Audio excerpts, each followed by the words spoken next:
ये कहानी है प्रेम की, ये कहानी है विश्वास की, और यह कहानी है न्याय की अग्नि बनकर उठी एक स्त्री की। ये है शिल्पादिकरम की कथा यानी पायल की अमर कथा। प्राचीन दक्षिण भारत, चोल राज्य की समृद्ध नगरी कावेरीपट्टनम, व्यापार, संगीत और उत्सवों से भरा हुआ नगर। वहीं रहते थे एक धनवान व्यापारी के पुत्र कोवलन और उनकी पत्नी कन्नगी।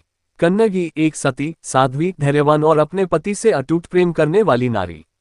उनका जीवन सुख और समृद्धि से भरा हुआ था, लेकिन भाग्य को कुछ और ही मंजूर था। एक दिन नगर में आए एक प्रसिद्ध नर्तकी माधवी। उसकी सुंदरता, उसका नृत्य, उसकी मधुर आवाज, सब कुछ ऐसा था कि कोवलन उसके आकर्षण में बंध गया। धीरे धीरे वह कन्नगी से दूर होता गया। उसने अपनी सारी संपत्ति माधवी पर लुटा दी और अंततः वह निर्धन हो गया। समय बीता, भ्रम टूटा और कोवलन को अपनी भूल का एहसास हुआ। वह लौट आया कन्नगी के पास, पश्चाताप से भरा हुआ, मुझे क्षमा कर दो। और कन्नगी ने बिना क्रोध, बिना शिकायत अपने पति को क्षमा कर दिया। यही थी उसकी महानता। अब उनके पास कुछ भी नहीं बचा था सिवाय एक जोड़ी पायल के। उन्होंने निश्चय किया वे पांड्य राज्य की राजधानी मदुराई जाएंगे और नई शुरुआत करेंगे। थके हुए कदम, लेकिन मन में आशा। मदुरै पहुंचकर कोवलन पायल बेचने गया, पर किसे पता था भाग्य एक क्रूर मोड़ लेने वाला है। संयोग से रानी की पायल कुछ दिन पहले चोरी हो गई थी और वह बिल्कुल वैसी ही थी। लालची सुनार ने राजा को सूचना दी, यही चोर है। राजा तेंदुंजलिया ने बिना जांच किए निर्दोष कोवलन को मृत्युदंड दे दिया। एक पल में सब कुछ समाप्त हो गया।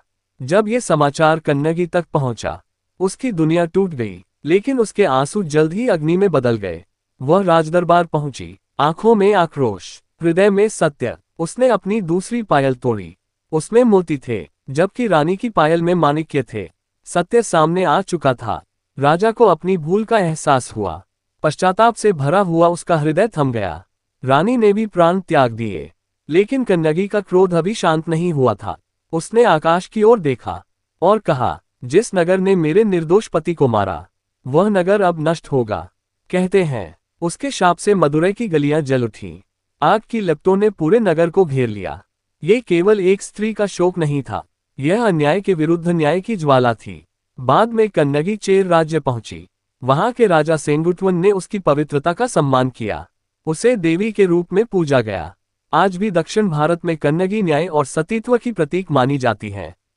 शिल्पादिकरम हमें सिखाती है, बिना सत्य जाने निर्णय लेना विनाशकारी होता है। सत्य देर से सही पर सामने आता है, और एक स्त्री की शक्ति संपूर्ण नगर को हिला सकती है। ये केवल एक पायल की कथा नहीं, ये है सत्य की गर्जना, धर्म की विजय और न्याय की अमर गाथा।